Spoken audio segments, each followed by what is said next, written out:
psicoterapeutas especialistas en adicciones, que van a compartir con nosotros el tema de personalidad adictiva y el sistema familiar. Entonces, yo los invito a que pasen, por favor. Adelante. Y nuevamente lo recibimos con un aplauso, por favor. Buenas tardes, mi nombre es Roberto, también soy miembro de la comunidad de Alcohólicos Anónimos. Y bueno, pues gracias por la invitación primero, gracias por recibirnos en su casa, y pues es para nosotros un gusto compartir algún tema siempre, y aparte pues compartir desde los, como miembro de esta sociedad tan grande. Qué bueno que aquí existe la apertura pues para hablar a detalle de cualquier tema que compete a las adicciones, y justamente el tema de hoy, personalidad adictiva, pues se aborda desde distintos ángulos, ¿sí? Y bueno, yo creo que les voy a compartir el tema desde mi vivencia personal. Pues ¿qué no nos conduce hacia una adicción, ¿no? ¿O qué es la adicción, no?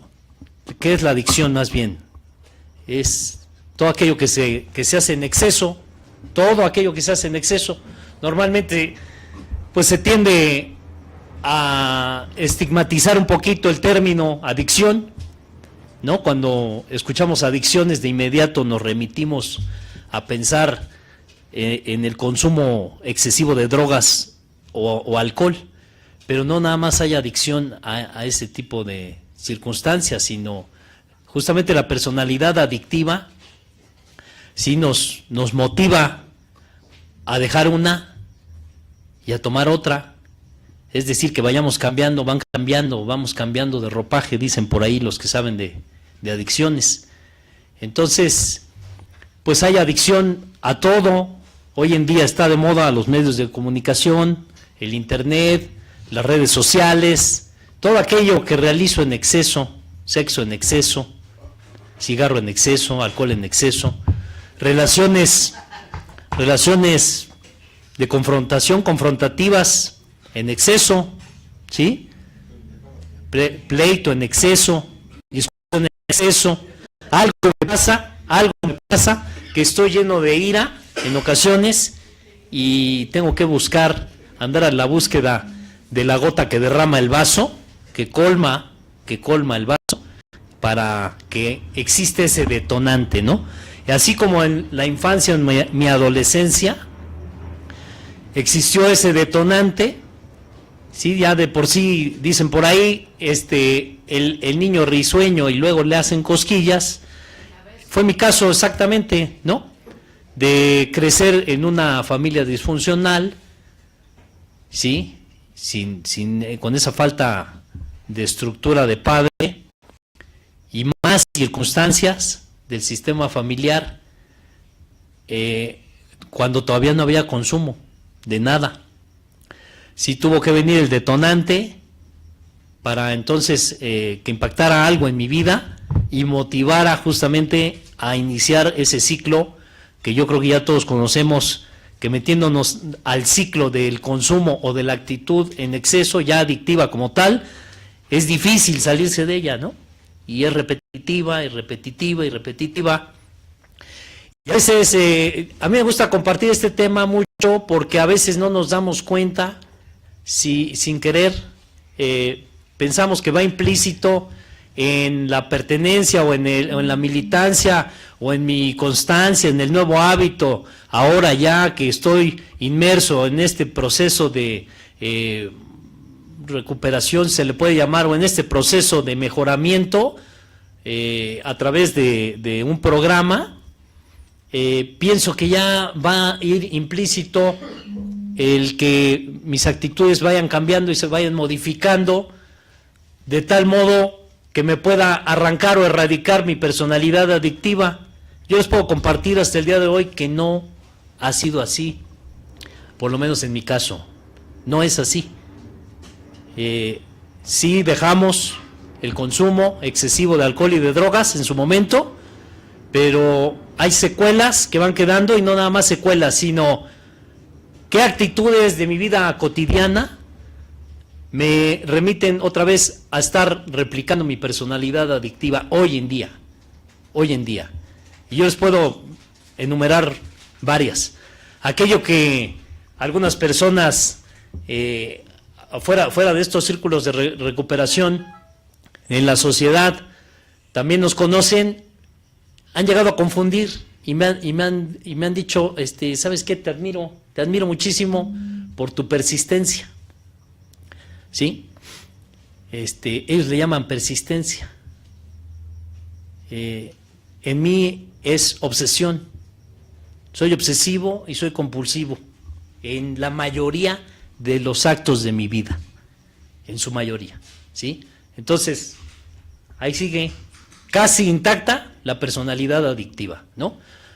Casi intacta. Y la gente, pues bueno, qué bueno que le llaman así y nos echan flores y nos dicen qué persistente, ¿no? Pero a veces yo creo que el límite de la persistencia y la terquedad está solamente a un paso, y ese es el caso de la obsesión y de la compulsión arraigada en mi personalidad, ¿sí? Entonces, pues yo también soy mucho de la idea de saberme que mientras me mantenga, le dé mantenimiento a algunas áreas de mi vida, me puedo ir, me puedo seguir manteniendo, mejorando cada día, ¿sí? Más no cambiando. No quiero desacreditar ese término de cambio, ¿no? Pero yo creo que en el mejor de los casos mejoramos, no cambiamos, ¿sí? Ha sido mi caso muy personal. Por ahí, dentro del programa de los 12 pasos de Alcohólicos Anónimos, sí dice dónde, cómo y cuándo deformaron mis instintos. Eso es un buen ejercicio y un buen acercamiento. Y sí puedo ir y echarme ese ejercicio de introspección que ayuda mucho, justamente el cuarto paso. Sin embargo, después de hacer ese ejercicio de introspección, van quedando rezagos. En mi caso personal, quedaron rezagos justamente donde la raíz está basada en mi personalidad adictiva, lo que les vuelvo a comentar.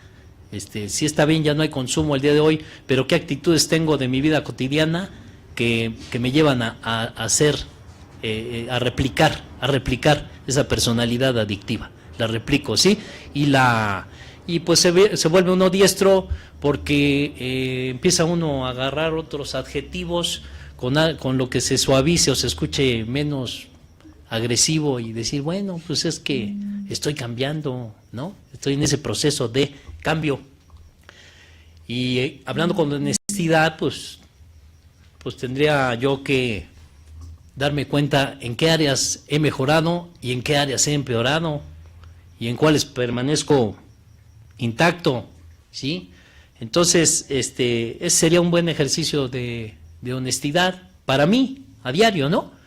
Sirve mucho este ejercicio de los grupos de ayuda mutua, porque sí nos permite el espejearnos y el irnos dando cuenta poco a poco en dónde me encuentro, ¿no? Y a veces, aunque se piense que no, y algunos compañeros aseguran que para eso no es el grupo de ayuda mutua, es inevitable la comparativa.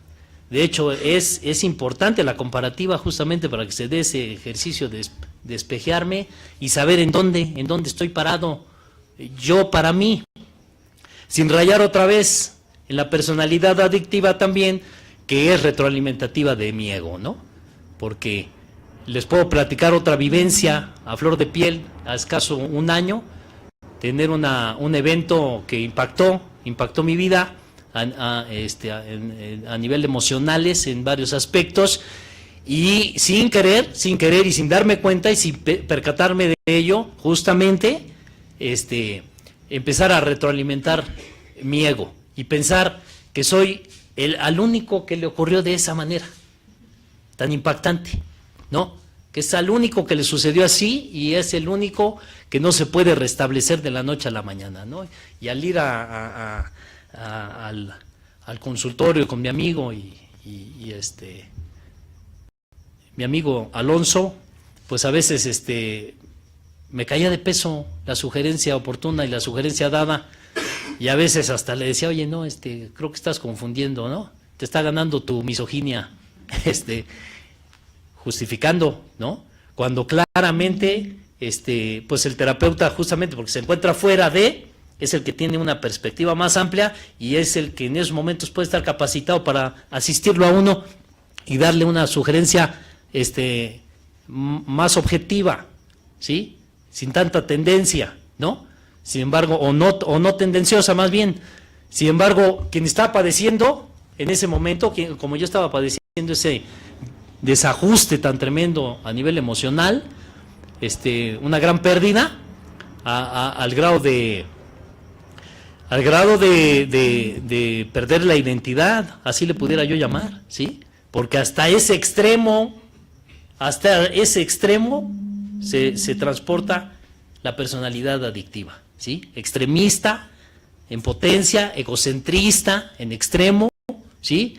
Y otra vez empiezo a yo, y solo yo, y al último yo, y a yoyarme, ¿no?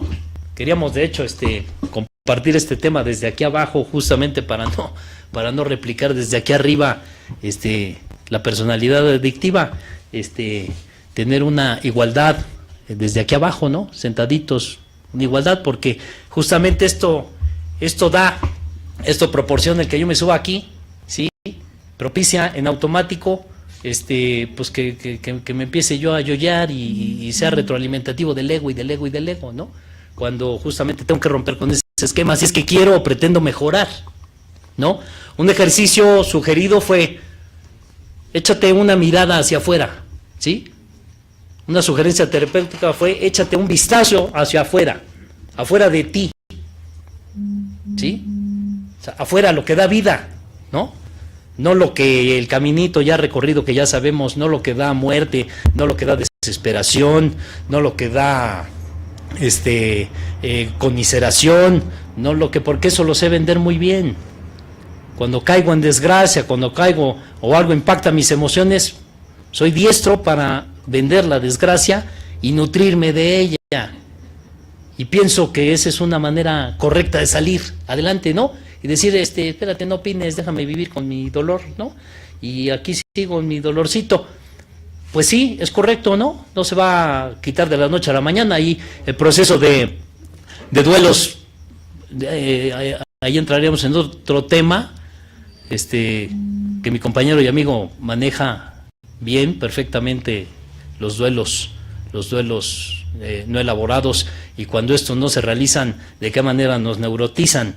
Pero volviendo al tema, me empiezo a ensimismar otra vez, y a ensimismar, y eso no ayuda a salir de ese círculo vicioso, que no me ayuda a mirar hacia afuera, echarme un vistazo hacia afuera, ¿sí? Lo que me pudiera en determinado momento darme cuenta, y me sirvió muchísimo. Les puedo platicar, visitar la cárcel, darme cuenta que la cárcel existe, porque no la vea yo a diario quiere decir que deja de existir, ¿no? Me di cuenta nuevamente que la cárcel existe, pero yendo a la cárcel a visitar a un gran amigo. Ir a visitar un hospital, la sala de traumatología existe, ¿sí? Con huesos rotos, piernas rotas, accidentados, etcétera, y no vamos a buscar el origen de si andaba borracho o no andaba borracho. Hay gente que no andaba borracha y le pasa un accidente de la noche a la mañana y cambia radicalmente su vida. Entonces, dejar de estar retroalimentando mi ego de esa manera, echándome un vistazo, dijeran por ahí, a la desgracia ajena, porque sí sucede, sí pasa, ¿sí? ¿Y por qué soy así? Reniego muchas veces de ser así. Pues es mi personalidad adictiva, ¿sí? El origen, pues pudiéramos fundamentarlo, ¿no? La familia totalmente disfuncional, y empezar en esa búsqueda de mi identidad hasta finalmente encontrar alguna y media pegada y remendada y así crecer, ¿no? Entonces, ¿por qué muchas veces me obsesiono por algo, ¿no? Normalmente este tipo de personalidades, pues somos muy buenos a lo que nos dedicamos, muy buenos a lo que nos dedicamos, ¿sí? Muy eficientes en cualquier tarea que emprendamos. Curiosamente, no la terminamos, pero aquella tarea que nos encomienden, al menos el tiempo que duramos, lo hacemos con demasiada eficiencia, ¿sí? Pero nada más nos desconectamos de eso que distrae, ¿sí? E intentamos, o la vida misma nos confronta, nos lleva a alguna vivencia de carácter personal, y ahí sí ya no sabemos para dónde darle, ¿sí? Como que no hay timón, como que no hay rumbo claro, ¿sí? Y tengo que nuevamente buscar alguna alternativa con lo que pueda yo justificar primero, ¿sí? Y yo creo que hasta desde abajo mi autoestima, ¿no? Y es fácil detectarlo porque yo me doy cuenta que cuando en el trabajo, a lo que me dedico, o incluso en el grupo, en algún lugar, empiezo a entrar en competencia, ¿sí? Eso habla de mi autoestima baja del nivel promedio, ¿no? Eso hablaría de mi autoestima baja y porque estoy apelando a la competencia tanto, ¿no? Si no son carreras, ¿no? Si no son, lo mencionamos mucho, cada quien lleva su propio proceso, ¿sí?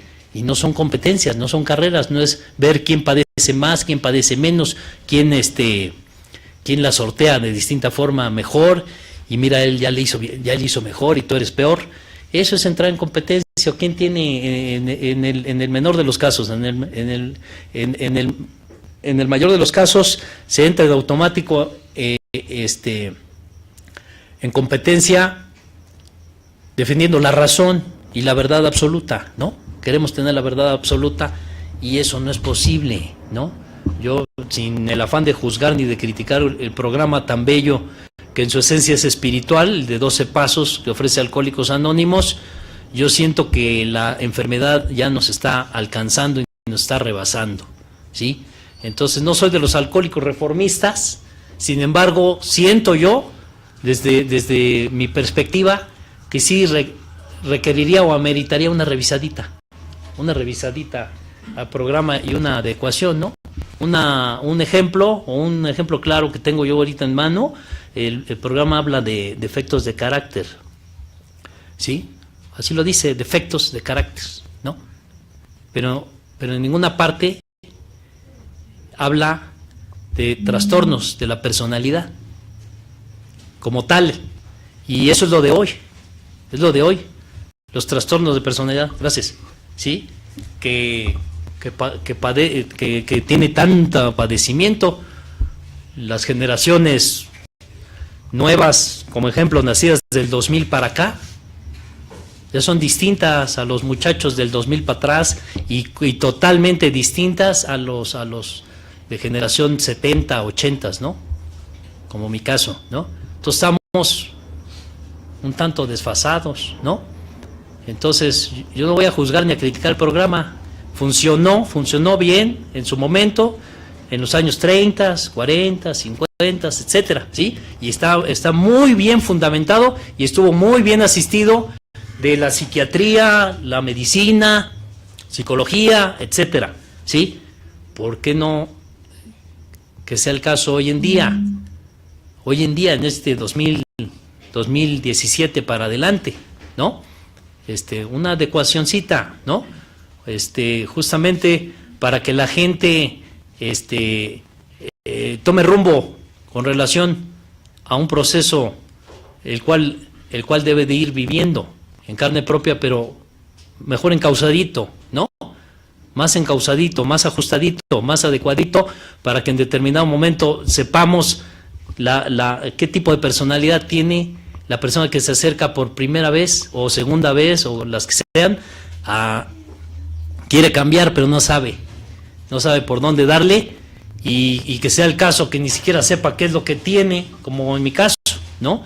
Llevamos 19, casi 20 años de estar inmersos en este ambiente de rehabilitación, no nada más el clínico profesional, pero también convivimos en los grupos de ayuda mutua y una temporada, y sí sabemos de lo que hablamos. El índice de personas que se quedan, que inician una franca recuperación y que se queda para darle seguimiento, empieza como a descender a través de los meses, y muy pocos llegan al año, y si revisamos a los 2 años quiénes están, o a los 5 años quiénes siguen, pues va bajando y va bajando y va bajando, ¿no? Y no podemos seguir como justificando y decir, bueno, pues es que el alcoholismo, la drogadicción o la neurosis es de males más profundos, ¿no? Y pues es que el compañero o compañera que se acercó no hizo lo adecuado. De este lado, de aquí para allá, hagamos lo que tenemos en mano y las herramientas, ¿no? Entonces, podemos hacer mucho. La verdad es que podemos hacer mucho, y sí podemos irle abonando a un proceso, cualquiera que sea. Sí lo podemos ir abonando para que se dé el objetivo, se cumpla, ¿sí? El objetivo terapéutico se cumpla, ¿sí? De compañía. Terapia, eso quiere decir compañía. Entonces, que verdaderamente la persona que se acerca con toda la intención de mejorar su vida, se cumple el objetivo y se sienta acompañada, verdaderamente, ¿no? Y ir dando ese acompañamiento terapéutico paulatinamente, ¿no? Y yo les aseguro que sí se quedarían y se salvarían más vidas, ¿no? Ese es el tema de que siempre las personas que convivimos entre nosotros decimos, es una vida, ¿sí? Es una persona y una vida humana más que se está salvando, y si se salva él, pues se replica, ¿no? Se replica en el sistema familiar, si cualquiera que sea, incluso el disfuncional, ¿no? Porque a veces llegar a pensar que la disfuncionalidad del sistema familiar radica en la ausencia de la figura, porque no está, se murió o nunca estuvo, pero no es así. A veces está la figura, pero no desempeña su rol de manera adecuada, y son esos roles desdibujados donde precisamente quien padece alcoholismo o drogadicción le cuesta trabajo tener una directriz y pensar, bueno, ¿dónde está el dónde mando, ¿no? Carente de la estructura de papá, y pues problemas toda la vida con todo aquello que representa autoridad, y luego del otro lado excesiva rigidez de madre, pues lo va formando a uno de tal manera que cuesta trabajo irla sorteando ya en la edad en la adolescencia, y ya en la edad adulta, ya en la edad esta madura, ¿no? Supuesta madura, ¿no? Y bueno, ya hablar de madurez, tendríamos que cada uno de nosotros irnos y echar una revisada a nosotros mismos para saber en qué áreas somos maduros o en qué áreas no lo somos, ¿no? Pero bueno, yo es lo que les puedo compartir. Vino con nosotros mi amigo Alonso Ramírez. Me voy a permitir presentarlo antes de que nos regale aquí con el tema. Alonso Ramírez Valencia, sociólogo, especialista en adicciones, coordinador terapéutico del Centro Especializado para la Rehabilitación, coordinador terapéutico de Clínica SER, y actualmente director de Fundación Lotus, especialista en adicciones, y esa fundación hoy en día, que se encuentra con sede en Cuernavaca, se dedica a la canalización y referencia de pacientes que padecen cualquier tipo de adicción, no nada más el consumo de fármacos o alcohol o drogas, cualquier actitud que se haga en exceso. Entonces, yo los dejo y muchas gracias.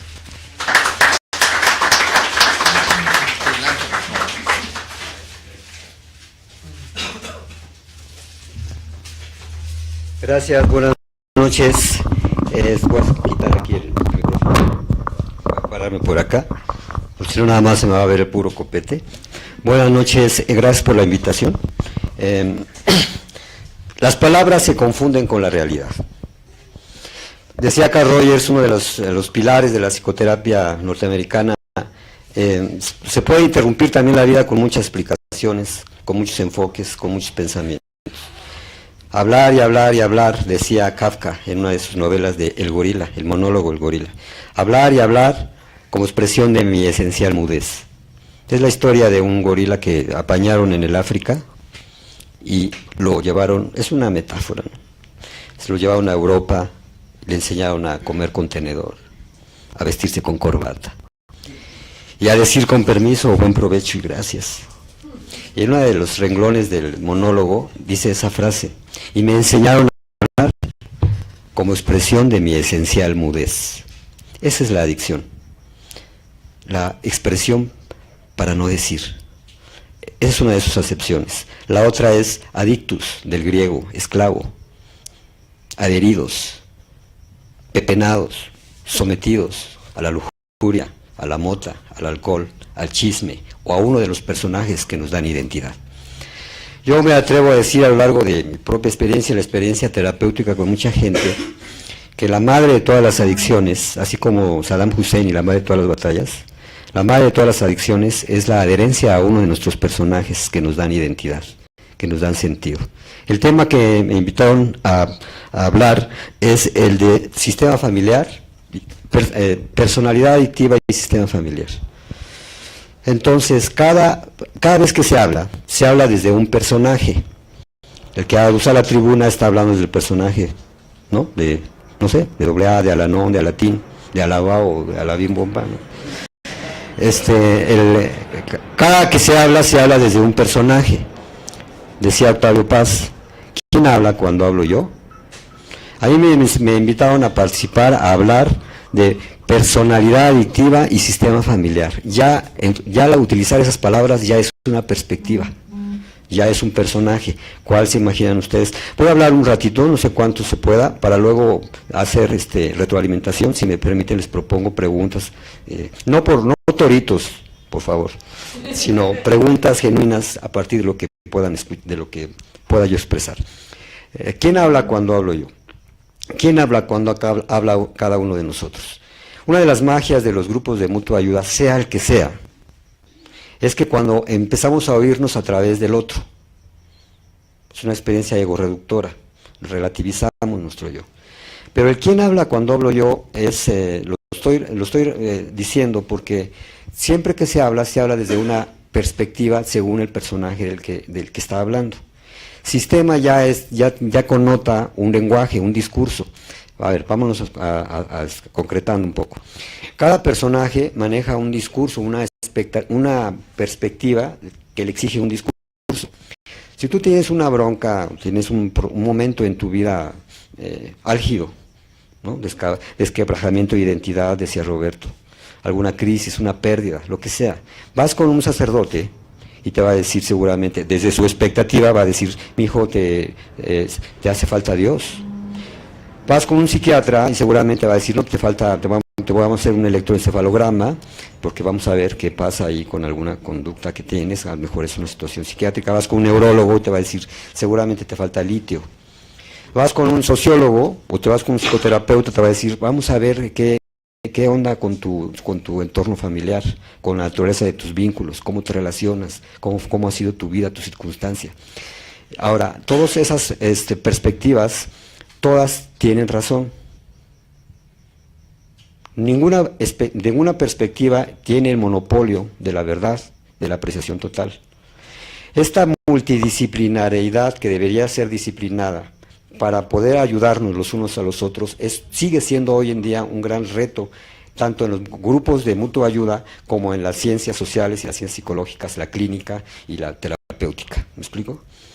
Siempre hay esa tendencia, que es parte también explicable, de sentirse que tenemos el monopolio de la perspectiva más cerca de la solución total. Bien, entonces, utilizando el personalidad adictiva y sistema familiar, desde ahí voy a hablar. Voy a hablar desde la perspectiva de mi oficio, que es la psicoterapia, que bien decía ahorita Roberto, es compañía, es facilitar. No, el terapeuta no apadrina. El padrino habla o debe hablar, debe relacionarse con el lenguaje del corazón. Te escucho con el corazón y te hablo con el corazón, quizá te hable de mi caso personal para que te inspire a ti y pueda, como un faro en ese piélago de duda, orientar tu camino. Maravilloso, la magia. La psicoterapia, el psicoterapeuta no es mejor ni peor. El psicoterapeuta utiliza técnicas de conversación para que el consultante se vaya percibiendo desde otra perspectiva que no sea la de él mismo hacia sí mismo. Vernos desde otra expectativa. El que tenga más perspectivas en torno a un solo asunto tiene más margen de maniobrabilidad, de tomar decisiones. Y la angustia disminuye porque ya no se centra en su propia autopercepción o la percepción del problema que le aqueja. Bien, entonces, sistema, ¿por qué? La familia es un sistema. ¿Por qué?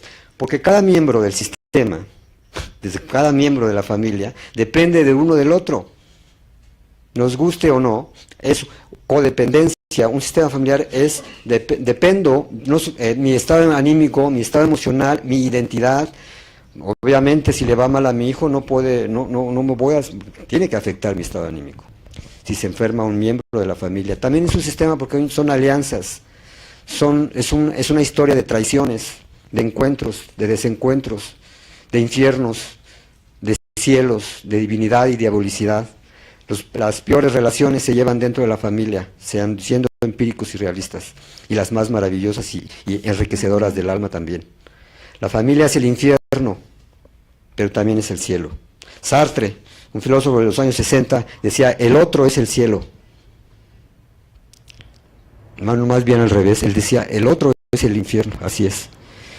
Hace mucho tiempo estaba trabajando en algún lugar, un centro de rehabilitación, y desafortunadamente en México no hay lugares, realmente no hay lugares buenos, diría yo, para el tratamiento de pacientes psiquiátricos. Y entonces pues se tiende mucho a revolver con el paciente adicto o el usuario adicto a pacientes psiquiátricos en los centros de rehabilitación. De alguna manera pues los incorporamos, ¿no? Los usamos como material terapéutico, no queda otra, pero había uno en especial que llegaba, que siempre lo recuerdo y me gusta mencionarlo porque pues ya sabes cómo llega, ¿no? Si ustedes sepan, ¿no? Con los pelos para acá, un ojo para allá, todo raspado, todo. Y yo dije, bueno, pues con que no se me eche encima mientras trabajo, no hay bronca. Y así empezaron varios días. A la tercera semana levantó la mano y dije, bendito sea Dios. Dije, adelante. Y dice, maestro, hazme el favor, dice, maestro. Creía que era una escuela. Dice, maestro, ¿qué es el infierno? Y pues yo me acordé de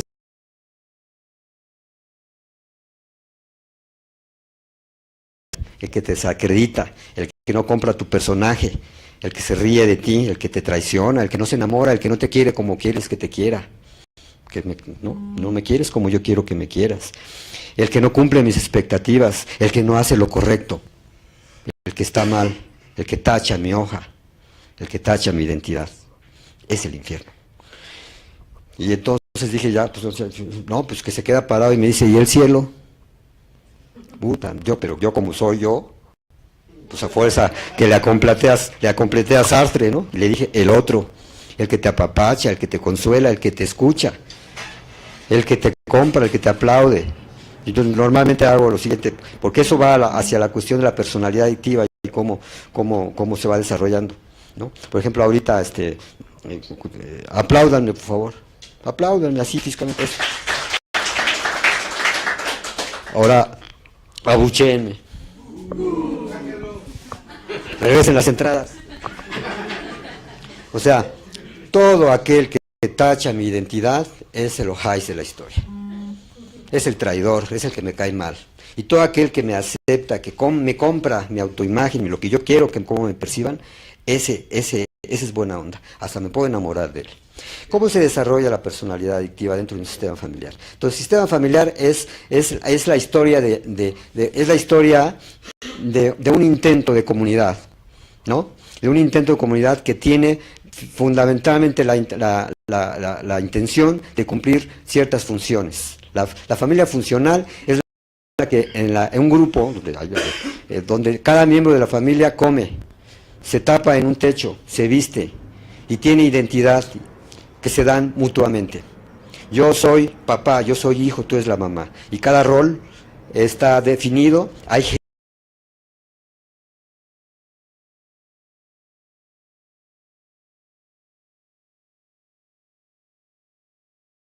que practica la vida individualmente, tiene su espacio. No está tan en función del otro, se acompaña, no se encima. Ese es el paradigma, o sea, el prototipo de una familia que funciona. Y saben, señores, sí hay familias que funcionan. Muy pocas, la minoría, pero sí funcionan. Sí hay gente sana. Pareciera que no, pero sí. Eso es la minoría. La disfuncionalidad, entonces, es justamente lo contrario, donde no hay un exceso de autoridad, autoritarismo, o hay una permisividad total. Ahorita hablaba Roberto de los millennials, que se llaman, los que nacieron del 2000 más o menos para acá. Es otro rollo de sistema familiar.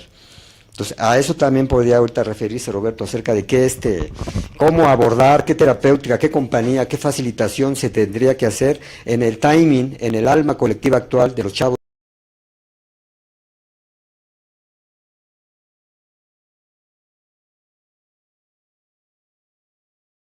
Ballenas de Japón, por el amor, por la libertad, ¿no? Y por la injusticia social, ¿no? Nos dábamos un toque, ¿para qué? Pues para eso, para cantar a los grillos, a la luna y a las estrellas y al futuro de la humanidad. Pero pues hoy, pues en primera vez, lo que se habla aquí mucho del poder superior, ¿no? Haciendo un poco de broma, diría yo que el poder superior pues es el Oxxo. El Oxxo es su poder superior y el proyecto, la utopía, ¿no? Ese gran proyecto de libertad, de justicia y de fumar mota cantándole a los grillos y a la poesía, esa magia, esa intención idealista, pues ya fue. Ganaron los malos, ganaron los frívolos, ganaron los superficiales, los del Necaxa contra el América, los del totalmente Palacio, los totalmente ñeros, pero ganaron los superficiales. La generación millennials, que son del 2000 para acá, y un poco antes también, el abordaje para ellos es distinto. Estoy diciendo todo esto porque el sistema familiar ya empezó a morir desde los 60. La familia paradigmática, tal y como nosotros la conocimos, ha estado en declive desde hace 50 años. Ya David Cooper, no Alice Cooper, David Cooper, en inglés, ya hablaba en su libro en los 60, la muerte de la familia. ¿Por qué en los 70, en los años 70 en México, se inventó, se empezó a hacer, más bien se hizo, la Dirección de Integración Familiar?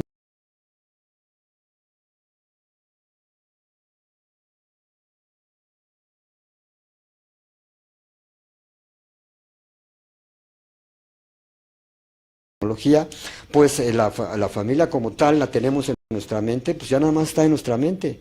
Yo trabajo con muchos adolescentes, tengo muchos años trabajando con la gente empíricamente, así de ojo a ojo, con las familias, y ustedes no, según ahorita estaba yo escuchando, la mayoría de ustedes son asesores dentro de las experiencias de cuarto y quinto paso, ¿no? Son padrinos, entonces saben del dolor humano, saben de la ausencia de autoridad sobre de los chamacos actualmente. Hay una tendencia tremendamente marcada en una falta de autoridad, para mí muy alarmante, porque pues de unos 5, incluso muy poco, unos 5 o 6 años a la fecha, bueno, yo trabajé en el DIF de Cuernavaca, allí es donde trabajo, llegaban chavas, ¿no? Pues son chavas de 30 años, con hijos de 14, 15 años, pero les habían puesto una madriza. Pero así de ojo moros y costillas rotas, y no una vez, sino varias, a la mamá. En nuestros tiempos eso era imposible, se te va a sacar la mano, nos decían. No olvídate, entonces hablando con el chavo, pues ya a veces que hay que generar empatía, hay que hablar con el lenguaje así, le digo, ¿qué onda? ¿Qué tranza? Dijo, ¿qué? No, pues no, le digo, ¿qué? ¿No te pasaste de lanza, no? Se queda como pensando, dice,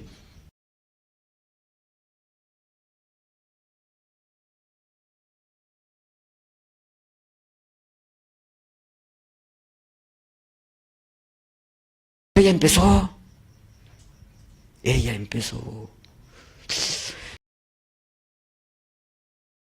Y dice, se da cuenta, ya dice, le digo, ¿qué pasó? ¿Qué crees que haya pasado? Dice, es que ya oí varias terapias, va a ir varias cosas, y yo creo que le pegó no a su mamá, porque yo también lo insultaba como si fuera una compañera de su salón. No digo aquí porque no, pero, o sea, insultos así de hijo de esto, el otro, gordo, marrano, o sea, como una mamá no insultaba a sus hijos. Entonces, todo eso que estaba ahorita diciendo se ha desfasado. Hacer una terapia hoy no es tanto que el programa desde el punto de vista tenga que actualizarse, obviamente es experiencia humana acumulada, no, es más bien cómo abordar la realidad actual, cómo entrar al corazón de alguien. Hay que quitarse los zapatos. ¿Cómo entrar al corazón de un adolescente? Pues quitándose los zapatos del yo, de la personalidad y de la adultez. ¿Cómo generar autoridad y no autoritarismo en un chamaco actual? Ese es el súper reto, un reto enorme. Hay que tener talento, hay que tener humildad, hay que tener información, hay que tener práctica, hay que tener timing, feeling, hay que tener vocación incluso, para imaginar la perspectiva del otro. ¿Cómo verá el mundo hoy un chamaco 2017 que tiene 15 años? Hace mucho, ¿no? Estaba trabajando en una clínica donde hay una enfermedad, te agradezco mucho, muy amable. ¿Sí la puedes abrir, por favor? Gracias. Hay una enfermedad muy rara, que eran dos chavas estaban treintonas, pero estaban así de este tamaño. O sea, no eran enanas, no me acuerdo cómo se llama, pero son así como de, no sé, 70 centímetros o menos, 50 centímetros, medio metro. Eran hermanas y se caían gordas. Una acusaba a la otra de frívola. Ay, es que esta, una vocecita así chiquita, ¿no? O sea, es que esta no quiere salir de Liverpool. Y la otra decía, ay, es que esta se siente puro Coyoacán, puro Frida Kahlo, y ya veces a esa onda así, ¿no? Y entonces, en las juntas la junta de staff, de gente que trabajamos ahí, pues empezaron con ese protagonismo de que casi hablaba Roberto del protagonismo que caracteriza a la personalidad adictiva porque tiene una historia de frustración. El protagonismo es la expresión de la frustración. Y pues aquí tenemos la tribuna, que es un cacahuate a nuestro diablo protagónico que todos necesitamos dar. Pero entonces estaban ahí los terapeutas diciendo, que estaban diciendo que a ver, la mejor opinión, como toda reunión de egos, ¿no? El terapeuta más sabiondo, más acertado, el que tiene la mejor expectativa, de la perspectiva.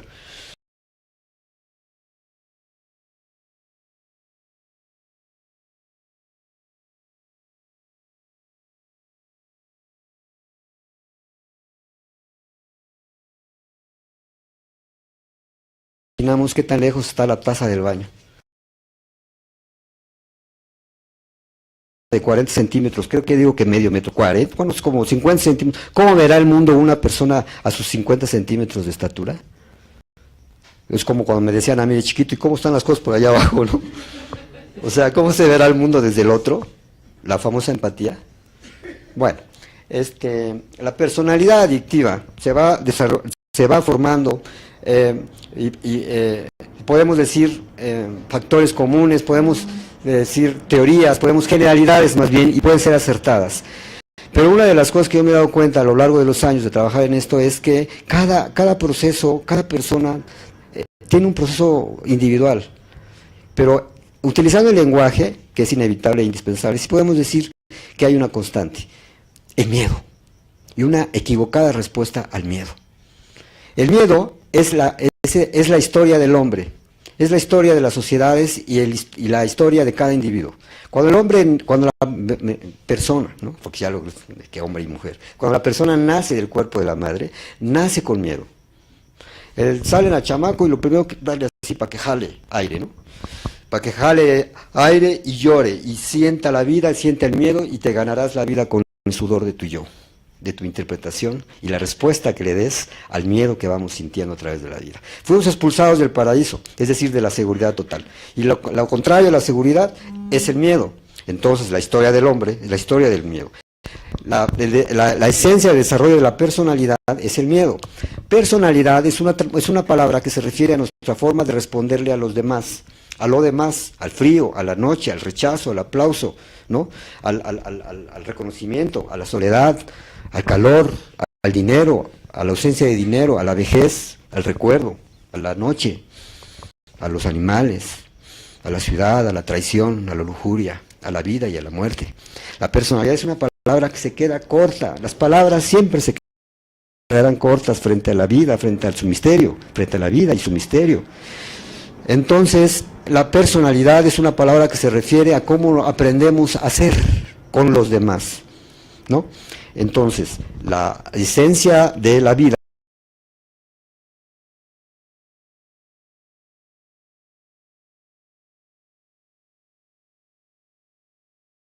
equivocadas. Voy a poner un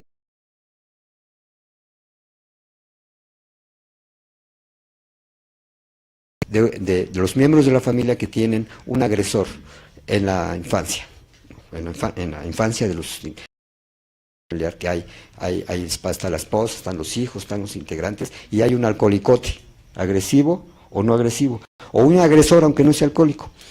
Cuando lo que define a un sistema donde hay un alcohólico o una gente agresiva, es sobre todo alcohólico, es su impredecibilidad. No se sabe, los miembros de la familia no saben, niños, medianos y grandes, mujeres, todos, no saben cómo va a llegar el borrachote. Si va a llegar repartiendo bombones, besos, caricias, dinero o madrazos. ¿Sí recuerdan? Ya sea que sea alcohólico o no. Entonces todo se acomoda porque viene alguien impredecible, ¿no? Bájale a la tele, ¿no? Acomoda, calienta la pancita, caliéntale las tortillas, acomoda las cosas porque ya va a venir y quién sabe cómo llegue. ¿Sí me siguen? Eso lo vivimos casi todos, ¿sí es cierto? ¿Verdad? Entonces, eso es control, señores. Aprendemos a controlar en aras de lograr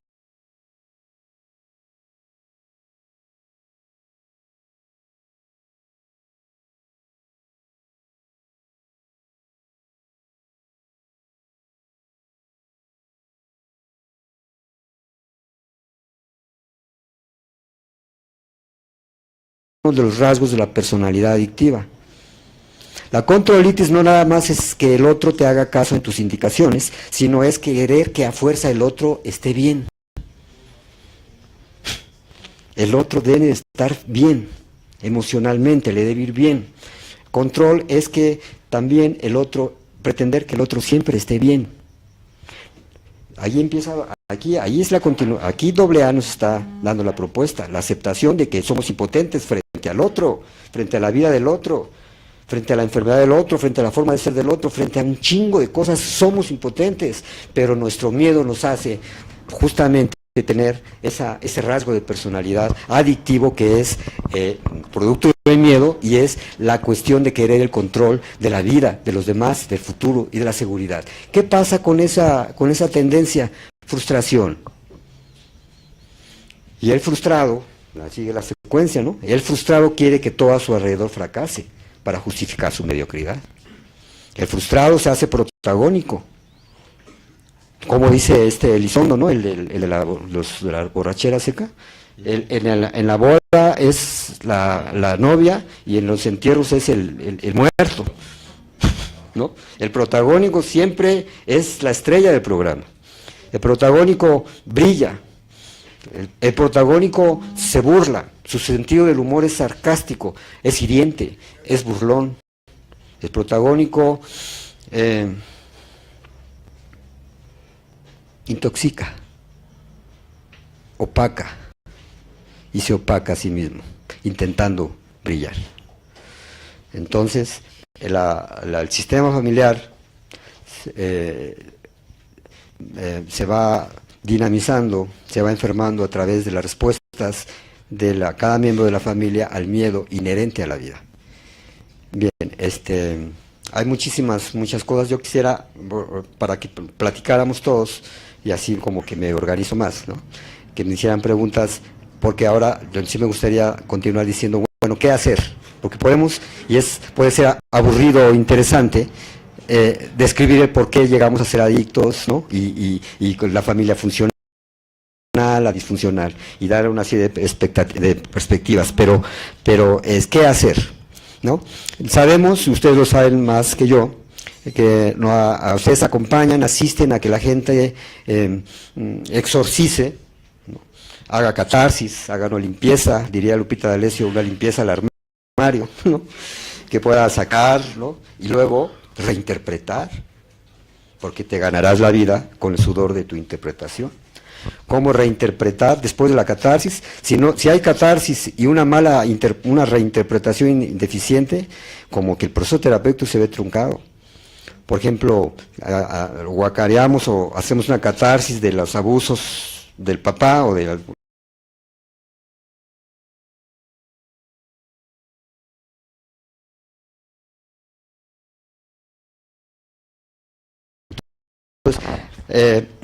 ¿cuál es la terapéutica? ¿Cuál es el acompañamiento? Afortunadamente, la sociedad, la socialización es la mejor.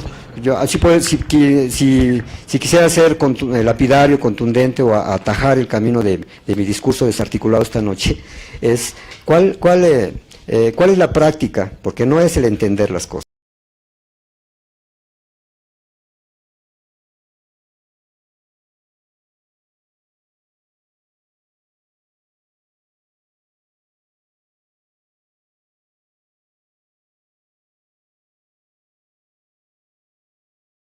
Lo sano y lo enfermo, que ya empieza a ir una cuestión de términos y de ideología. Amplía, ¿qué es? ¿Cómo con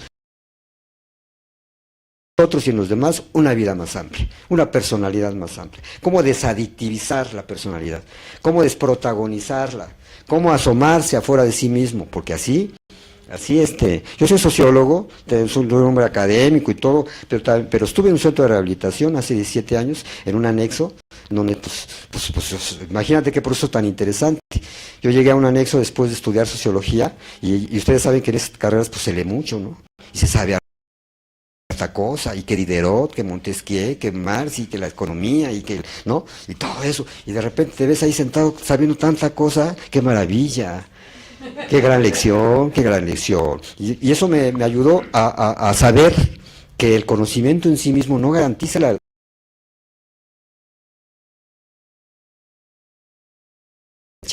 Entonces, cómo hacer que el otro haga la vida en vez de pensarla y hablarla, porque eso es ampliar nuestra vida, ¿no? ¿Cómo entrenarnos para ver afuera de nosotros? ¿Cómo entrenarnos para percibir al otro? Decía yo, chamaquito de 15 años, o las personas estas de esta estatura, pues a los terapeutas les gustó la presentación que hice. ¿Te imaginas para llegar a la taza de baño de las mujeres estas? Bueno, imaginarse el mundo desde el otro. Esta es una práctica que amplía nuestra vida. Y es una práctica que si la llevamos después de hacer escrituras, y si las damos a nuestros asistidos, como una sugerencia, como un gimnasio actitudinal cotidiano,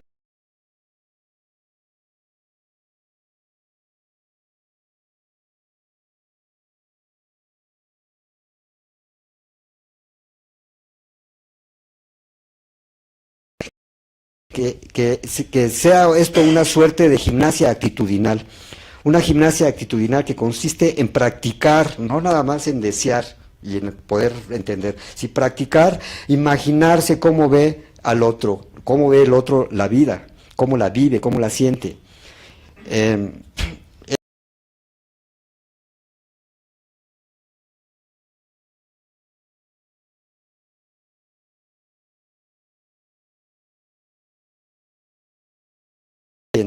Que tengan que practiquen la vida cotidiana de tal manera que practiquen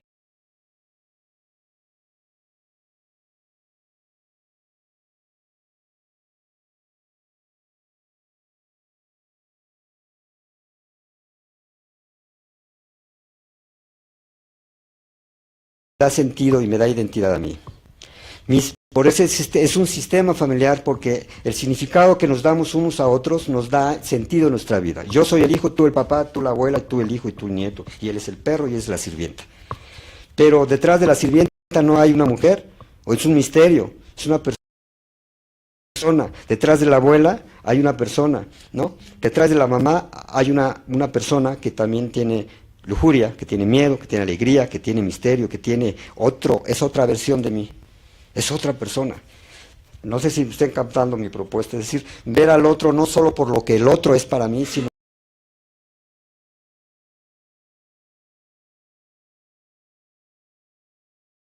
chismo real. Es como el otro, es como las olas, sube, baja, es como las nubes, se forma y se... Pensable. ella, soy yo, tú, somos los mismos. Quien habla cuando hablo yo, pareciera Cantinflas, ¿verdad? Pero es más una invitación a una mente metafórica, ¿no? Una mente paradójica, sí y no al mismo tiempo. El chamaco, ¿no? El chamaco, el hijo.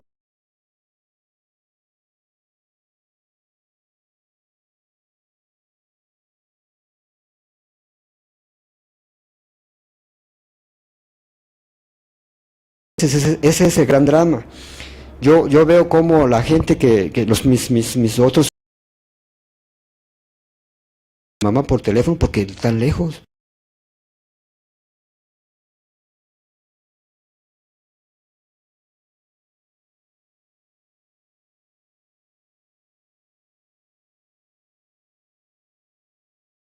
Serie de prácticas que puedan lograr ampliar la vida de la familia, ampliar la vida individual de cada miembro, generando individualidad, generando responsabilidad, generando una práctica que es el antídoto frente a la soledad, que es la compañía.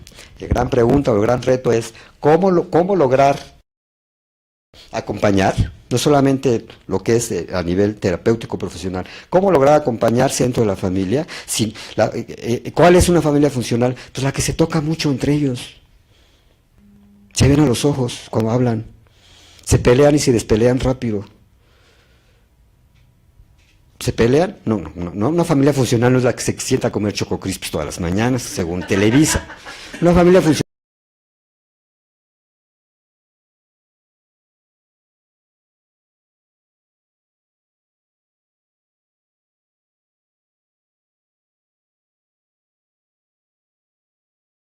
tiene, el otro miembro de la familia tiene amigos que yo desconozco.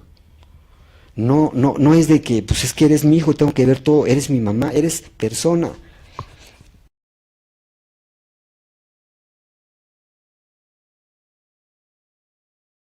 Pero haya dado algunos elementos, aunque sea desarticuladamente, para provocar algunos comentarios y preguntas y quizá podamos aterrizar un poco más la propuesta que venimos a hacer. La propuesta que venimos a hacer es, las palabras se confunden con la realidad, no nos envolvamos en un mundo de ellas. Todos tenemos un cachito de la verdad y de la mentira. Deberíamos, ese es un gran proyecto académico, terapéutico y en todos lados, tener una multidisciplinariedad, o sea, muchas disciplinas que cada una de su enfoque podamos tomar lo que nos sirva de cada una de ellas. Lo que comentabas allá afuera, antes de entrar, ¿no? Es decir, que ciertas modalidades de los grupos de mutua ayuda se echan los unos a los otros como si el otro no sirviera, ¿no? Y eso no nada más ocurre en las comunidades terapéuticas, sino también recurre mucho en la academia, en las clínicas, en las universidades, en las corrientes teóricas, filosóficas, ya no se diga en la política. Pero pues, vemos, ¿no? Pero si nos ponemos menos defensivos, nos damos cuenta de eso, ¿no? Que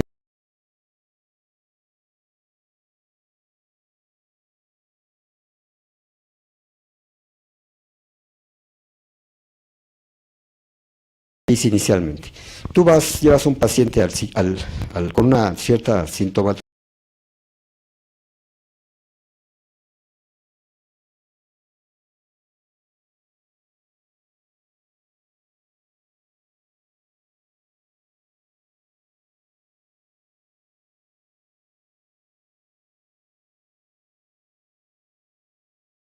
El resultado de una historia de respuestas equivocadas al miedo.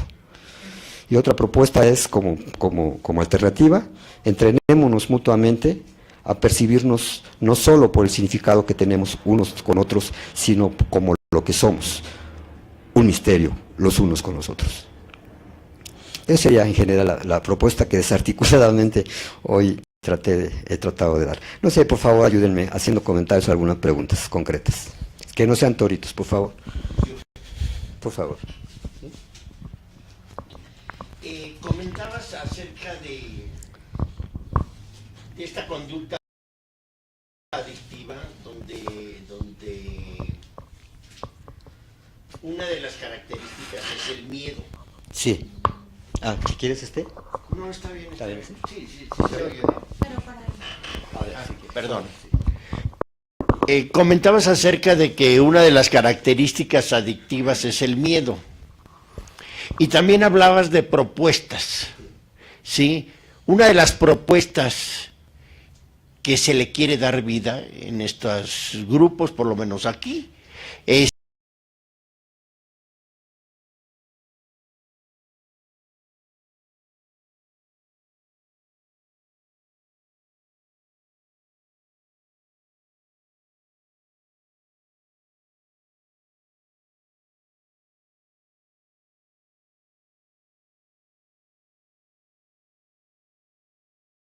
empatía. Yo no voy a sentir ni a pensar lo que el otro siente o piensa, pero sí de un respeto a la individualidad del otro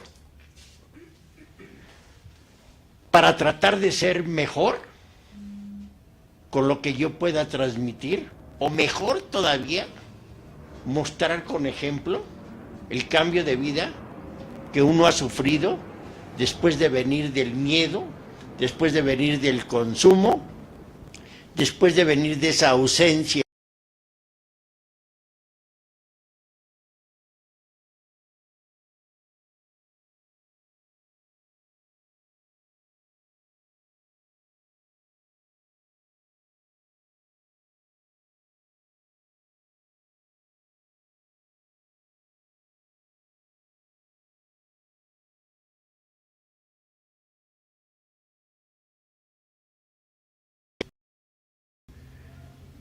de fe como propuesta para este cambio positivo en este tipo de grupos. Sí, una vez sembrada la semilla de la fe, la bronca es la reproducción de ella, mantenerla. Decía Ortega y Gasset, yo soy yo y mi circunstancia. Si no salgo a ella, no llego a mí. Nada más se nos repara el ego y otra vez la fe se diluye. La vulnerabilidad, los periodos de pérdida, por eso en AA se dice la piedra angular del crecimiento es el dolor, porque en esos momentos de vivencia, de vulnerabilidad, es el espacio donde se abre la posibilidad de que el amor y el miedo se junten. El resultado es la fe. Cuando el miedo y el amor se juntan, el resultado es la fe. Ninguna de las emociones sobran, ninguna es mala. El miedo es la esencia y la sustancia de la vida. Lo malo no es el miedo, sino el exceso de él y el mal uso de él, al igual que la ira. La ira y todas las emociones tienen un uso creativo y uno destructivo. El uso creativo de la ira es la eficiencia, la acción, la decisión, el poner límites, por ejemplo. Y el uso destructivo de la ira, pues, sabemos, es la agresión, la destrucción.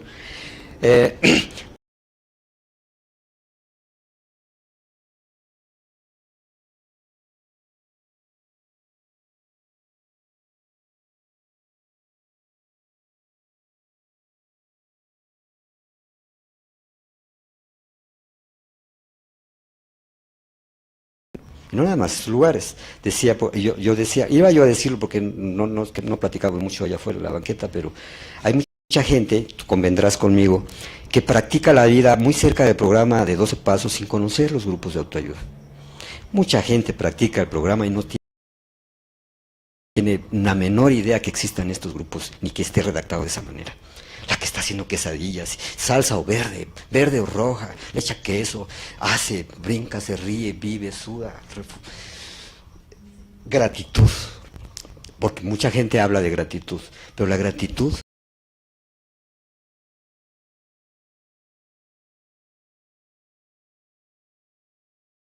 es lo que, o sea, date cuenta que estás vivo, ¿no?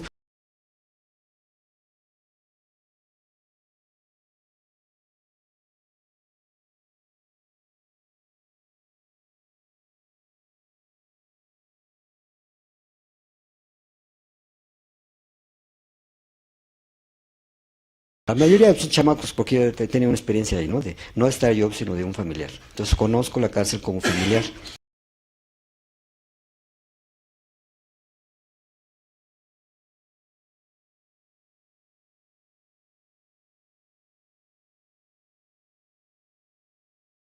Porque su hijo no le hace caso, por mal de amores, ¿no? Por vacíos, por algo que pulula debajo de su piel y no sabe qué es, por una extraña añoranza, por un lleno de vacío, por darle una oportunidad al terapeuta, dada la bondad de mi corazón, por cosas inciertas que la gente busca, pero cuando busca y se abre esa puerta para que entre algo, es en momentos de fragilidad, de pérdida, de dolor.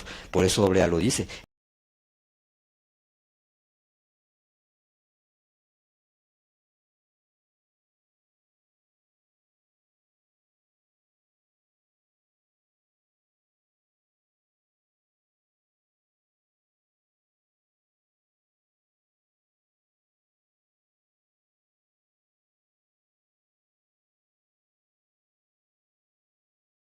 Pasaron varios meses de la cárcel y ya se le olvidó. En el anexo se le diluyó, ¿no?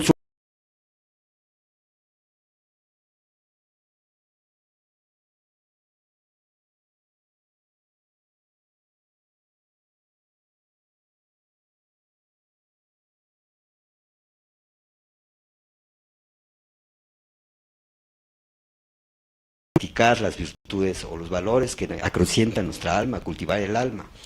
Hay un libro, porque más que un libro es una mirada y una experiencia enormemente valiosa de un terapeuta inglés que fue sacerdote, se llama El cuidado del alma, de Thomas Moore, de editorial Urano. Ese libro me cambió mi forma de hacer mi trabajo y intentar hacer mi vida y de hacer el trabajo con los demás. No nada académico, de esos libros maravillosos que donde abras te dicen algo, ¿no? Ya ves que no tienes que leerlos desde el principio. Y él habla de mucho de la cuestión de la mitología, porque tú sabes que el discurso psicológico se nutre mucho de la mitología griega por alguna razón retórica.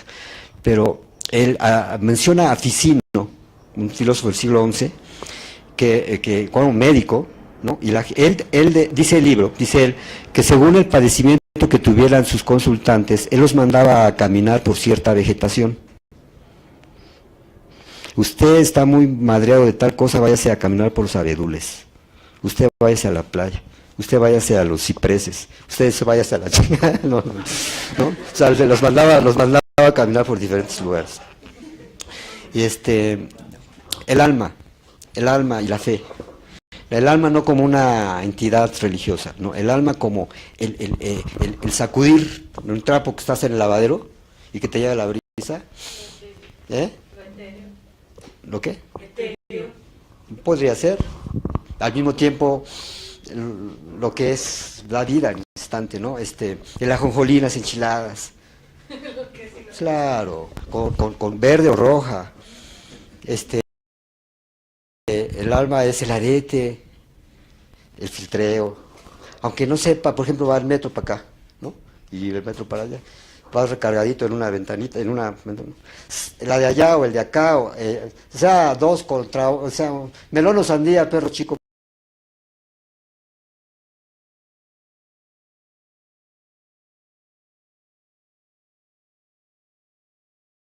¿No? Esa magia, esa alma. El alma es la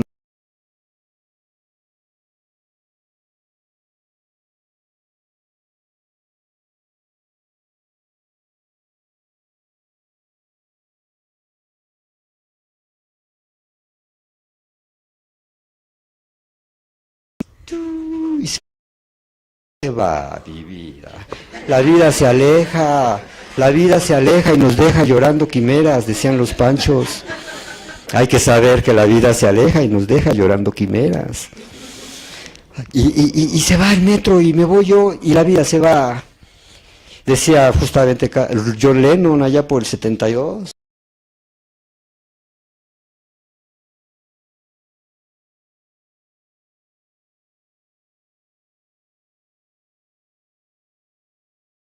De vida con el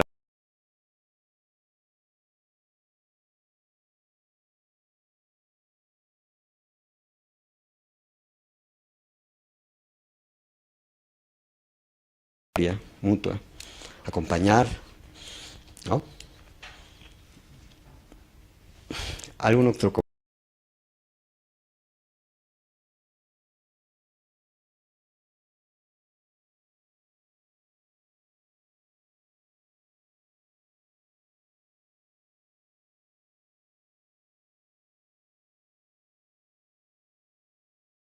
hacerlo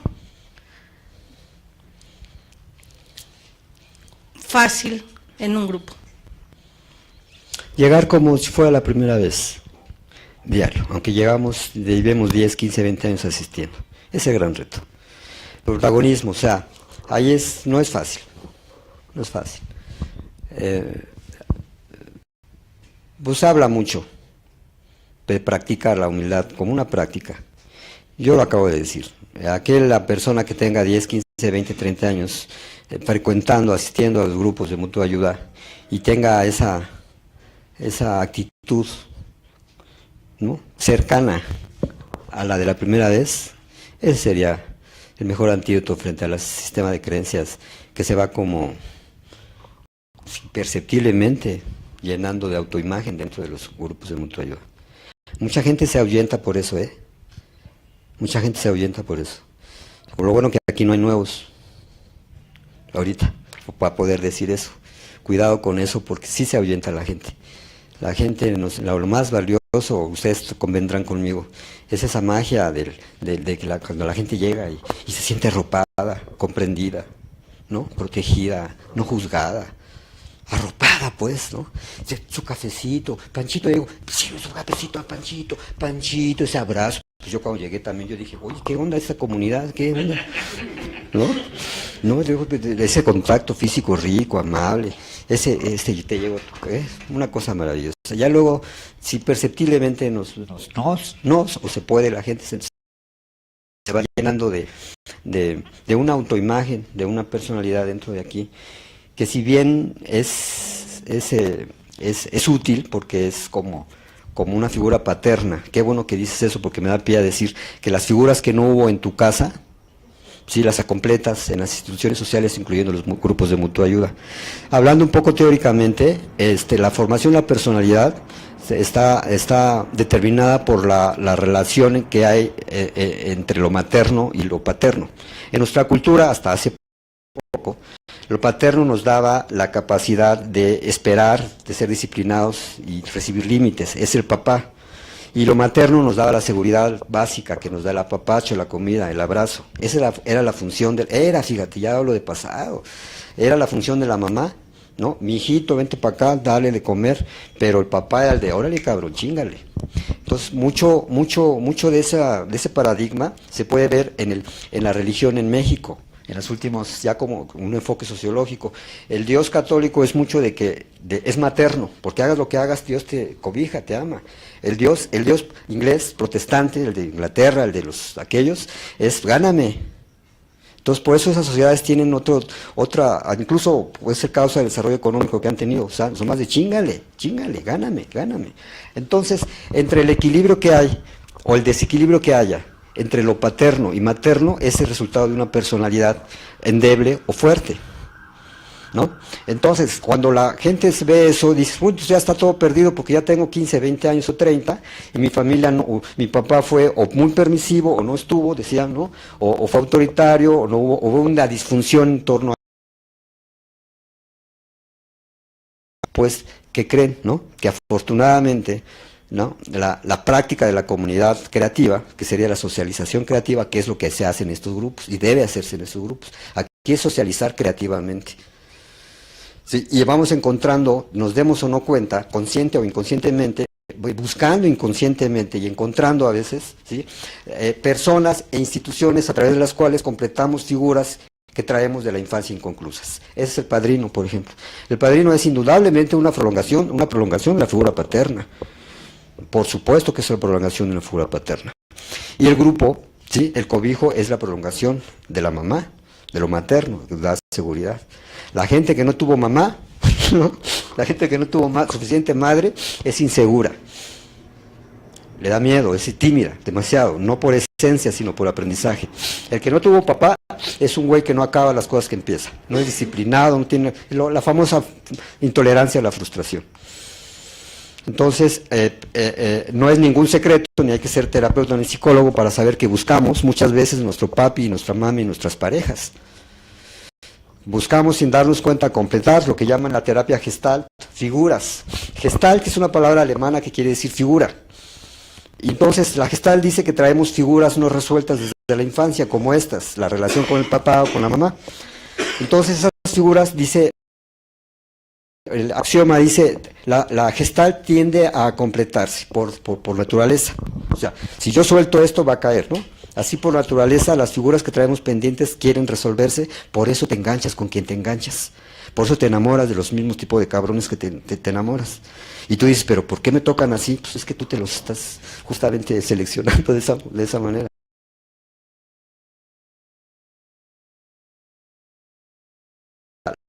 La vida, a través de la gente que vamos conociendo y las instituciones que vamos frecuentando, nos dan la oportunidad de completar las figuras que traemos no completas en nuestra infancia. Entonces, dice, a desmantelar nuestros sistemas de creencias. Primero hay que identificar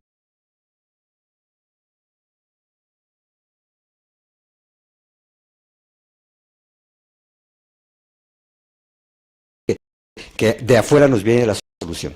Esa es una, ¿no? Alivio, que todo lo rápido es mejor. También es parte del sistema de creencias. Alivio, en nuestra cultura fast, rápido.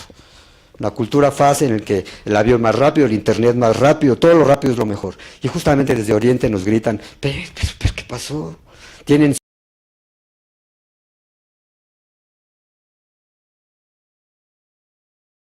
una apología enorme, rápido es lo mejor.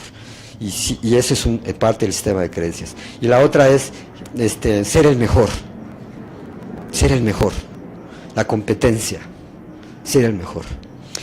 Pero bueno, tu comentario me dio pauta a comentar eso. Sí, buscamos resolver esos huecos en nuestra estructura psicológica sin darnos cuenta muchas veces.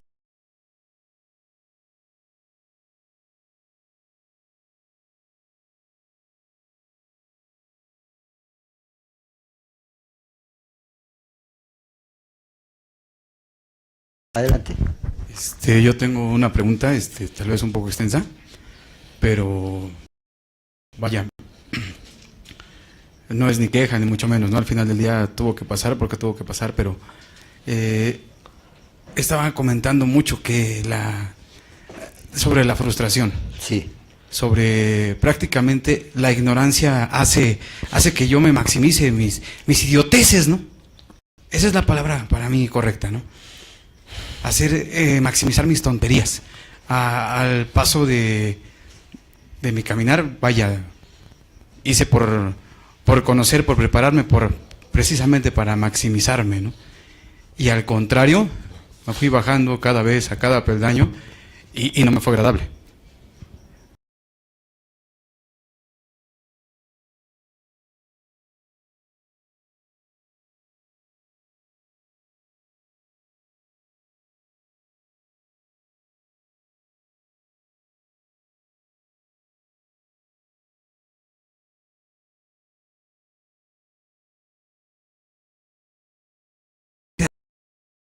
Aquí. A base de mi ignorancia, fui permisivo hacia esa situación. Conforme fue pasando el tiempo y me empecé a documentar por mi cuenta, por mi parte, ya no me agradó, porque pues ya tengo canas, ¿no? Me conocieron aquí unas personas hasta chavalón, ¿no? Entonces, al comenzar un proyecto, lo primero que dice, pues los viejos de esos tipos de lugares, ¿no? Vaya, ¿sabes qué? Este es un fariseo, patio el pesebre, y al punto que quiero llegar es cómo lograr que esa frustración, a base de la ignorancia, se pueda desequilibrar, se pueda quitar ese tabú, ¿no? De que ya no sirves para nada, güey. Sí. Sí. Necesitamos, para no decir necesitas, pues se oye muy así, necesitamos revisar constantemente nuestro concepto de éxito. Cuando la gente llegamos a pedir ayuda, es porque nuestro concepto de éxito ya no funcionó. El concepto de éxito que te trajo a AA. Tu concepto de éxito que tenías antes te trajo a AA. O sea, desde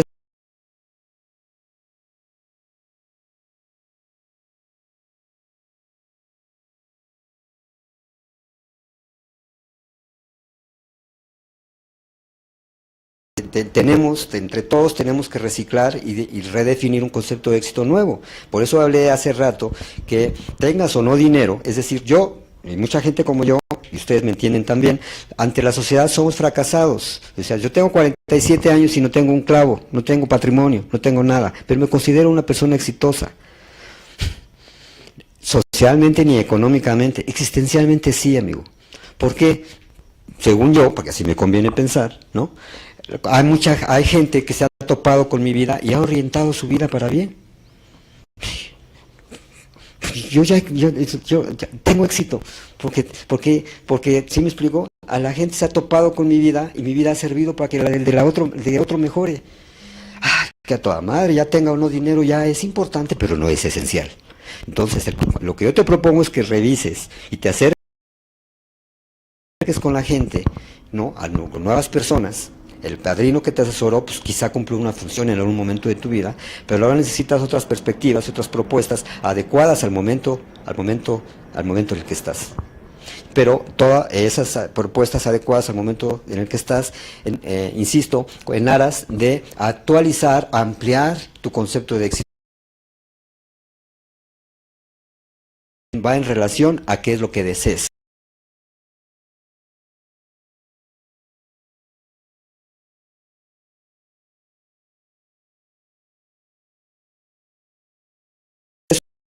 Es un proceso doble a ese, al menos es mi punto de vista. Todos los lugares como estos, doble A, son lugares de entrenamiento para vivir nuestra vida. Hay un momento en que sí tienes que sacar la cabeza, ¿no? Tienes que ampliar tu vida, es decir, tienes que destetarte del grupo.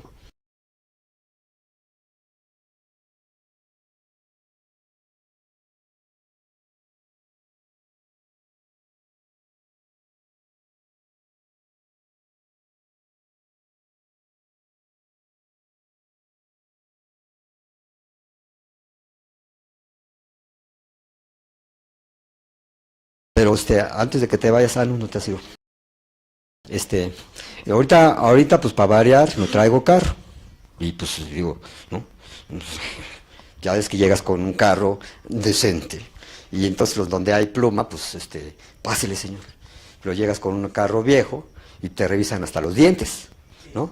Entonces estaba yo en Cuernavaca, pues ahorita ando en taxis, en rutas, caminando.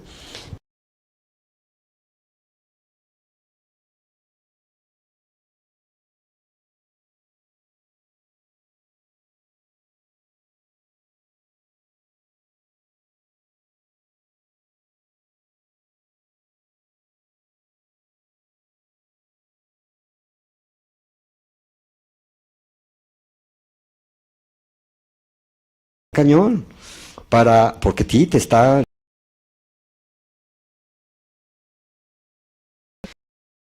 ¿Cómo es posible que incluso en doble A, mira, este señor tiene 20 años en doble A y mira qué tenis trae?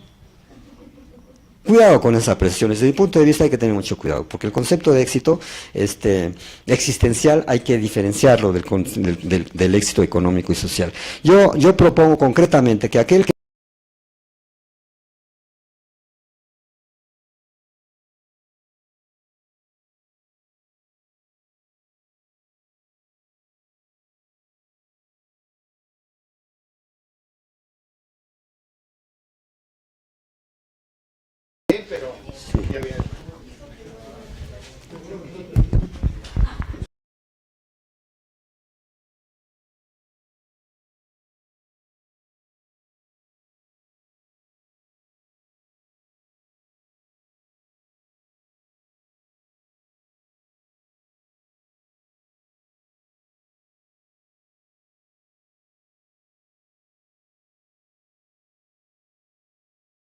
enfoca una personalidad bastante.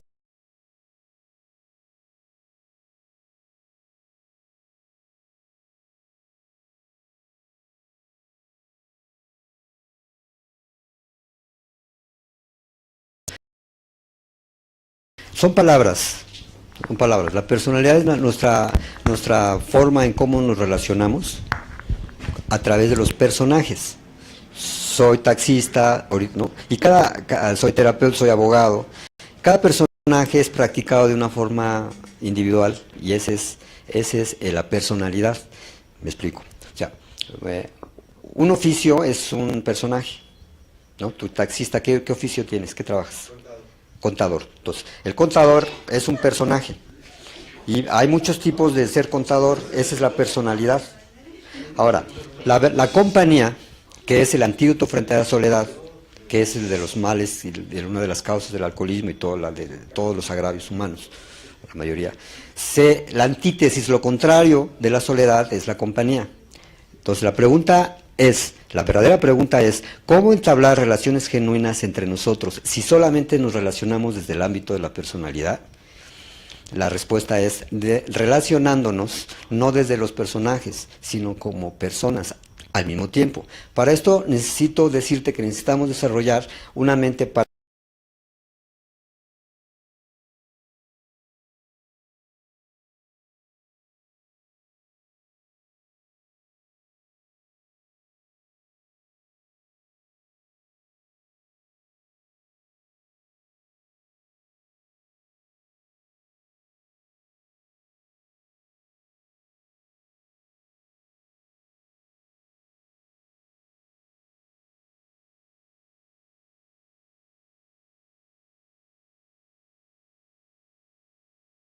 yo quiero, ¿no? Cualquiera de las dos cosas, pero al mismo tiempo es otro. Es decir, se diría fácil, pero es como una mirada objetiva al mismo tiempo que subjetal. Es decir, la respuesta a tu inquietud sería practicando las relaciones como personas, no desde la personalidad.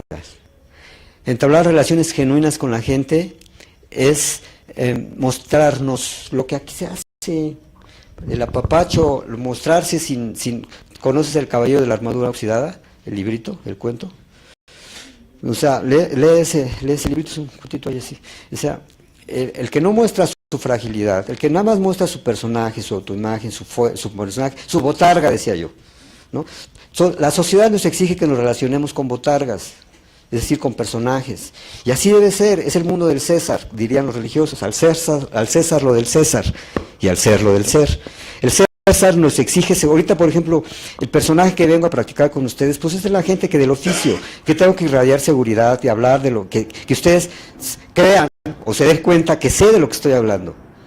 Verlos a los ojos, motivarlos, concentrar su atención genuina, ¿no? Mi narcisismo hace que necesito que todos o la mayoría me oigan sin simular. A veces lo logro. Pero es a través del personaje en el que tengo ahorita. Pero tú no sabes mis miedos, no sabes mi persona, solo ves mi personaje. Si quisiera yo acompañarte y dejarme acompañar de ti, tendría yo que bajarme del personaje, quitarme la botarga y practicar lo que Silvio Rodríguez, el poeta cubano, decía, quitarme el rostro, doblarlo y ponerlo encima del pantalón. Sí, porque hay veces en las que es como dice usted, se toman muchas personalidades. Yo aquí puedo ser alcohólico drogadicto, en el trabajo puedo ser contador, en mi casa puedo ser el hermano mayor. Entonces se toman, Exacto, hay veces que se soy? toman muchas personalidades. Gracias, mira, en ese vacío, cuando te quitas, te entiendo, las palabras es lo de menos, pero creo que le entendimos. O sea, finalmente, ¿quién soy? ¿No? Si tengo todas esas identidades, todas las identidades son parciales, es lo que te estoy oyendo. Todas las identidades son parciales. En donde todos estamos parejos es en el vacío, donde todos lo respiramos, en donde todos nos damos cuenta de que lejos, más allá de las personalidades, no queda una diferencia sustancial. Octavio Paz decía que la vivencia creativa, el darnos cuenta y ser creativos, el acto poético resultaba del vacío de identidades, del vacío de personalidades. Justamente en ese inexplicable momento, imagínate tú sin identidades, ¿qué queda? Es una excelente pregunta. ¿Qué queda sin mis personajes? ¿Dónde quedo yo sin mis personajes? ¿Quién soy sin ser trío, sin ser terapeuta, sin ser abogado, sin ser hombre, sin ser gay, sin ser travesti o lo que sea? ¿Quién soy sin identidades? Espérame. Soy respiración. En una película que parece churro, pero no lo es, y la puedas ver. Es una película que parece un churrito, pero no, se llama El Camino del Guerrero. Es un chavito atleta que al final de la historia, el chamaco rejego es entrenado por alguien que sabe, ¿no? Y finalmente está haciendo una posición de, ¿cómo se llama? Con el Cristo, ¿no? De las barras. Y él se pregunta, ¿quién soy? Lo que acabas de decir. Y él se responde, lo que está ocurriendo. Soy el sonido del avión. Soy parte de la vida. Soy algo que trasciende a mi comprensión. Y que era el acto creativo de la respiración, de la meditación, que era, se asoma fuera del yo. Se requiere un lenguaje poético para seguir avanzando en esta parte, amigo. Ya no es explicarte por qué es el vacío, pero sí en esta frase de Octavio Paz nos acerca. El acto poético surge del vacío, y no solamente escribir poesías, el vacío del yo. Por eso allá en las haciendas, ahí se abren espacios.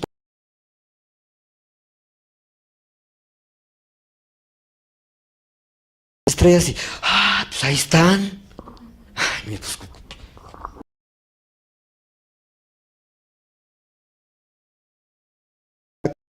¿qué pasa frente a Bellas Artes? Dice, ay, güey, no estaba. Como peces, mi querido amigo, como peces. Yo me acuerdo que cuando era yo chiquito, yo soy de Acapulco. Entonces iba yo al malecón, ahorita ya Acapulco ya no es nada, ¿no? De lo que fue. Pero me acuerdo que lanzaba las carnadas ahí, y había unos pescaditos así que eran aguijones, se llamaban. Entonces yo me acuerdo que pues, a mí me daba mucha tristeza ver los peces, ¿no? Ya los sacaba y tras, ¿no? Brincan ahí Entonces le quitaba yo el ganchito, el anzuelo, ya con la boca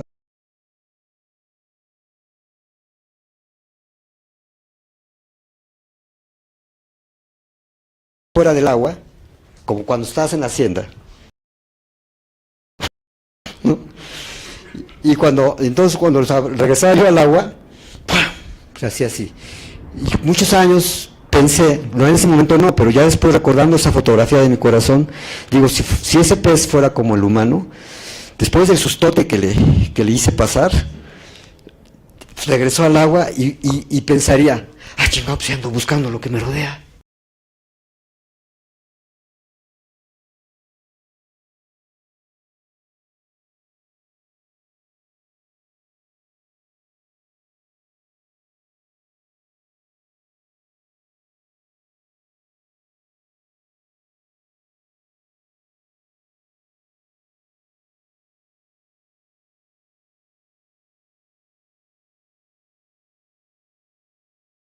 ¿Y sabes qué bueno que me acordé? ¿Y sabes por qué el éxito de las drogas, sobre todo la piedra?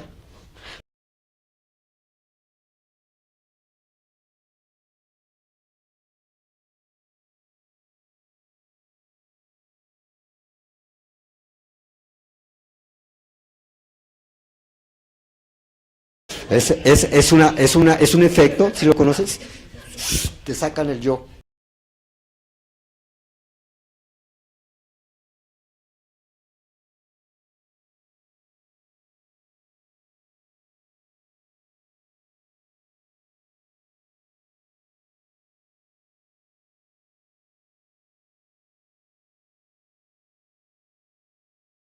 Así había en un lugar, fíjate, hace muchos años también, ya ahorita ya había un cuate que era en un anexo, pero de los malos, de esos que se subían a decir todas las maldades, pero ufanándose de su maldad.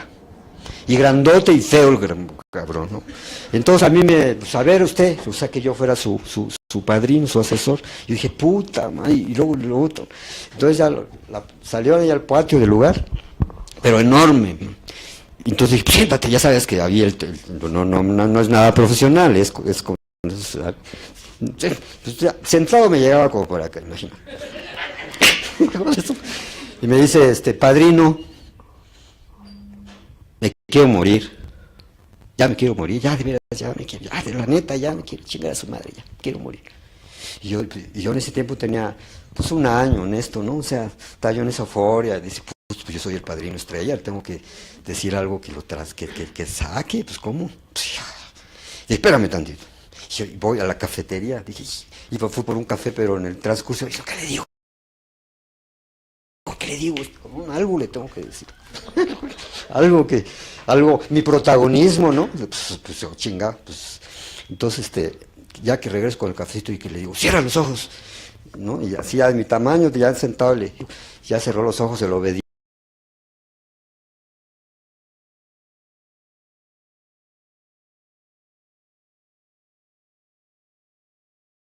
Pues gánate la muerte, hijo de tu rechingada madre. Y métase a la sala, ya sabes cómo es, ¿no? Y métase a la sala. Se paró y se fue, metió a la sala. Yo dije, pues a ver qué pasa. A los 3 días, Roberto, a los 3 días, 3, 4 días que volví a ir, yo dije, puta, a ver si ahorita no me hace algo, ¿no? No, ya estaba, ya sabes, en el servicio que hacen, ¿no? Barriendo, y dice, padrino,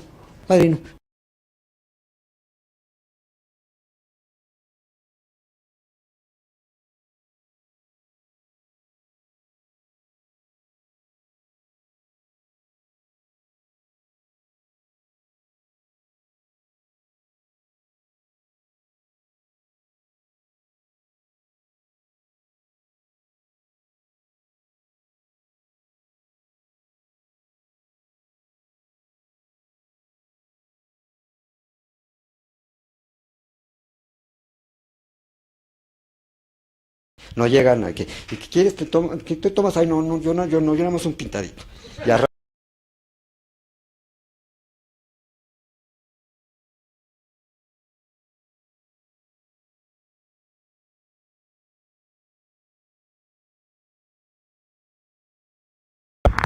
Y Nada más el abono a la intervención es justamente eso.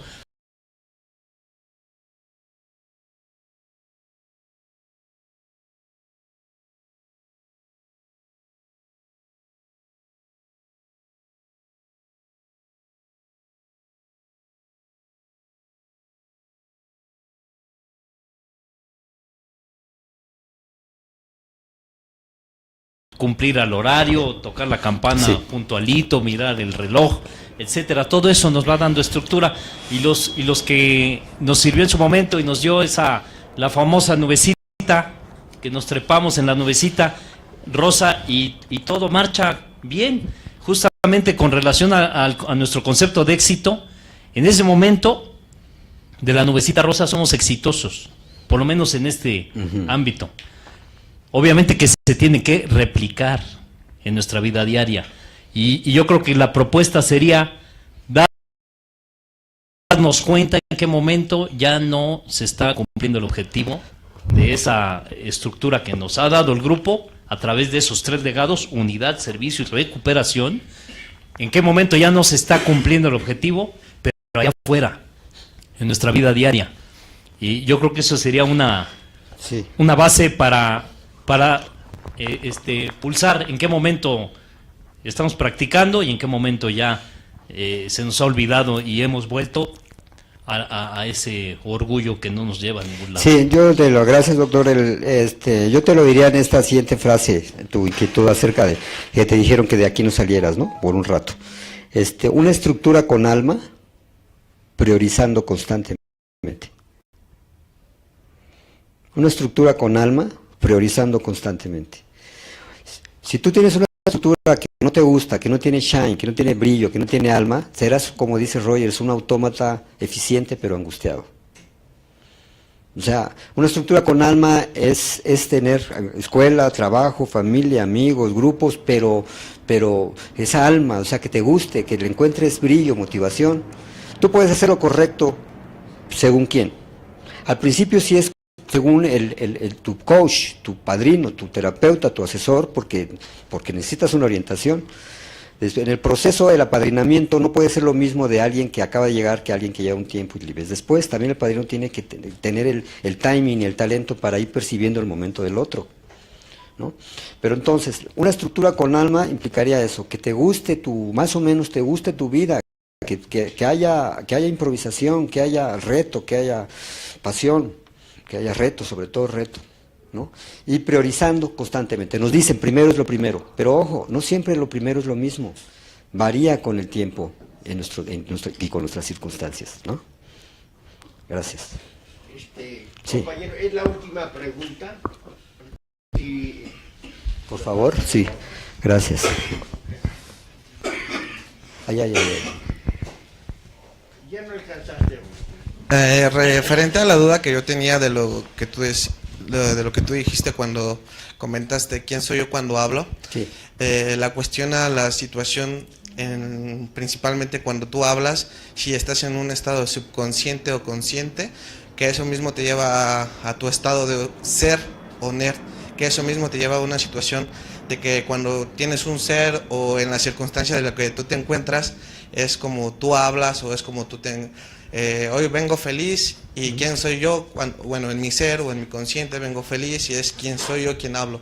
Sí. Omar feliz y esta situación. Así es, sí. Y el subconsciente o el nerd, hoy vengo enojado, hoy vengo molesto y hoy te voy a hablar feo, ¿sabes qué? No me estés chingando, no quiero que me hables.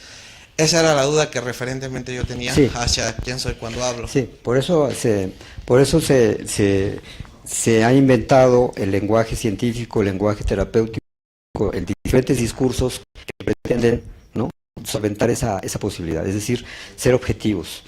No, imagínate dar una información de la historia o de una descripción de una situación según el estado de ánimo de la gente. Imagínate que no existiría el mundo académico.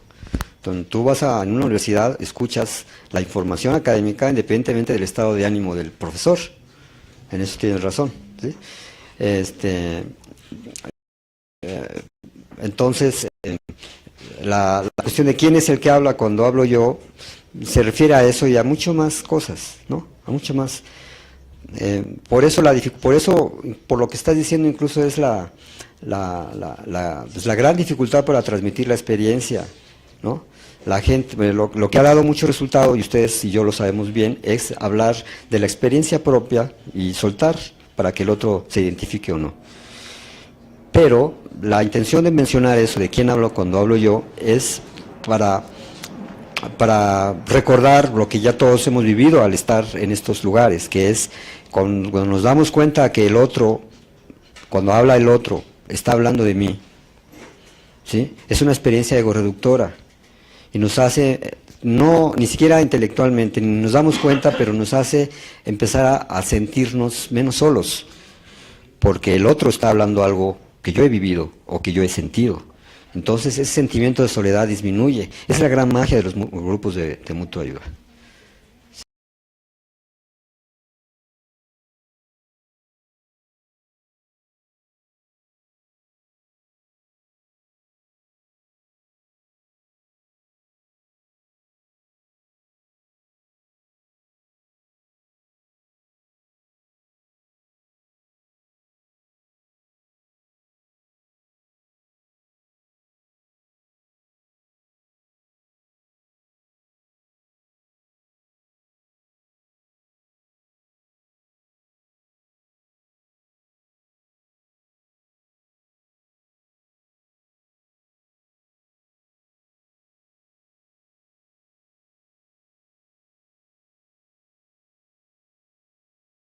O sea, que una cosa que se entienda, porque una cosa es la enfermedad del alcoholismo o la droga y otra cosa es el problema emocional.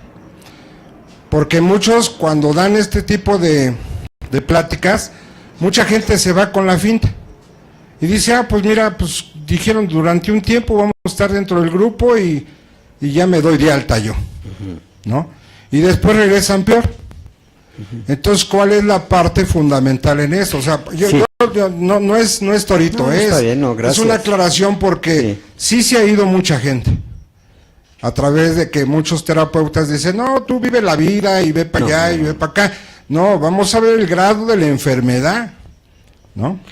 Sí, lo que se debe practicar cuando se asiste a los grupos de mutua ayuda son experiencias egoreductoras constantes. Decía, según tu circunstancia ese vas a hacer. ¿Qué es lo que dan los grupos? Deben dar los grupos de mutua ayuda. Es muy bueno tu comentario porque me da pauta a comentar lo siguiente. Tú vete a donde quieras, siempre y cuando puedas obtener lo siguiente. experiencias que te relativicen tu yo, o sea, ego-reductivas, que veas que el otro, ¿no? Que haya experiencias que relativicen tu sufrimiento. Uno, que tenga sentimiento de pertenencia, es decir, somos del grupo fulano, soy de este grupo, la pertenencia, lo que no hubo familiarmente quizá lo encuentres en el grupo ya de adulto. Tres, la posibilidad de hablar sin el personaje, es decir, tus emociones, más allá de tu personaje laboral, familiar, económico, social. Cuatro, que haya rituales, ¿sí? Que te den esa sensación de que hay continuidad en las cosas y repetición que te da seguridad. Si tú esos factores que estoy mencionando los encuentras en cualquier otro contexto, adelante y avísame dónde es para ir yo también.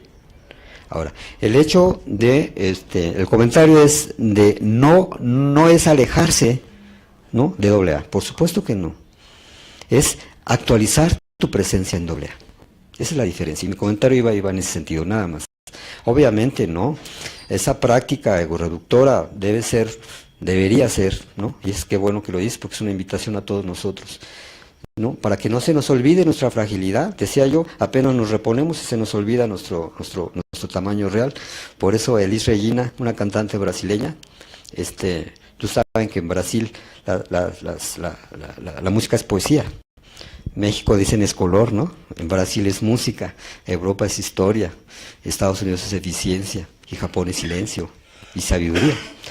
Pues Brasil se distingue por su poesía en sus letras, en su música, y Elis Regina fue como la Janis Joplin brasileña, incluso murió de alcoholismo. Y una de sus rolas dice esto que viene al caso por la excelente intervención tuya ahorita. Dice, para hablar con Dios, como metáfora, ¿no? Habrá que apagar la luz, callar la voz y comer el pan que el diablo amasó, para después, desde mi tamaño real, alegrar mi corazón. Esa necesidad de frecuentemente regresar a nuestro tamaño real, esa es la oportunidad de grupo. Y quien se aleja de ese asomarse a nuestro trabajo real, nos vuelve a embargar la soberbia, la autosuficiencia, la conmiseración y el egocentrismo. Totalmente de acuerdo. Entonces mi invitación al compañero, que no sé si fuiste tú, ya se fue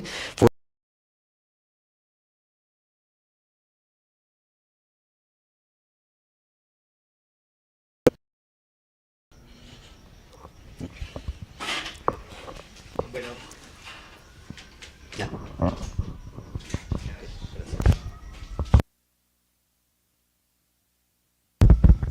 Bueno,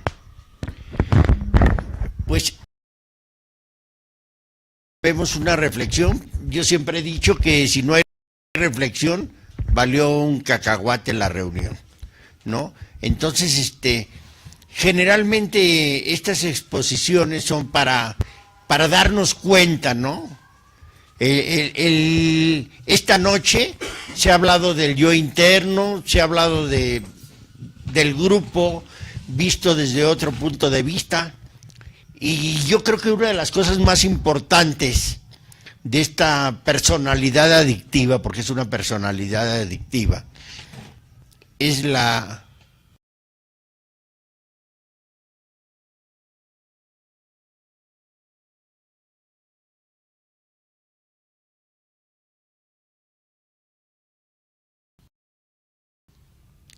es una oportunidad que no cualquiera lo tiene para afianzar esta parte de la personalidad, que quién sabe en qué pasón la dejamos, y que aquí se nos ayuda por medio de la literatura, de los principios de apadrinamiento, de la acción y de la fe, a encontrarnos a nosotros mismos. Pero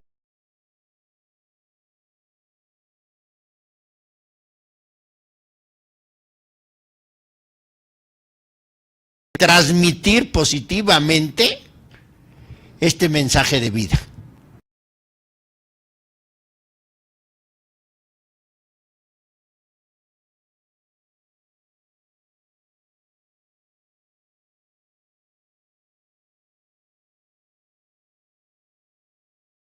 Donde están totalmente invitados todos, sí les pediría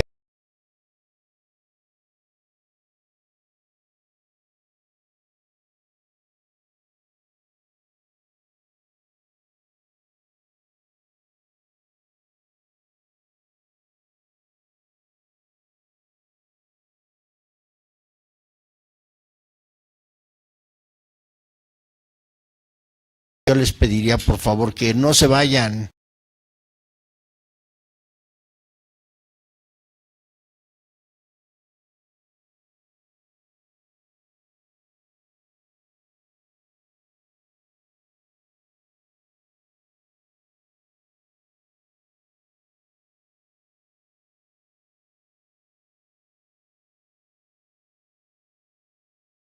Primero la séptima, ¿no? Porque si no...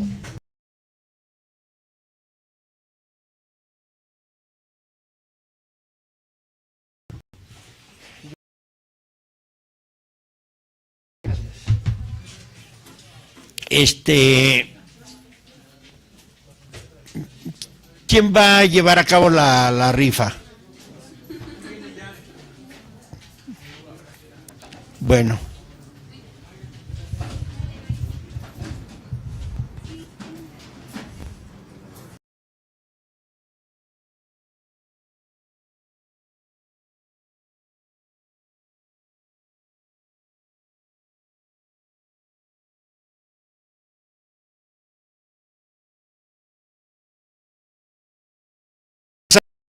La séptima. Mientras pasan la séptima, viene. A todos buenas noches, mi nombre es María y soy alcohólica. Hola María. Le vamos a dar paso a la rifa y el tercer número es el ganador.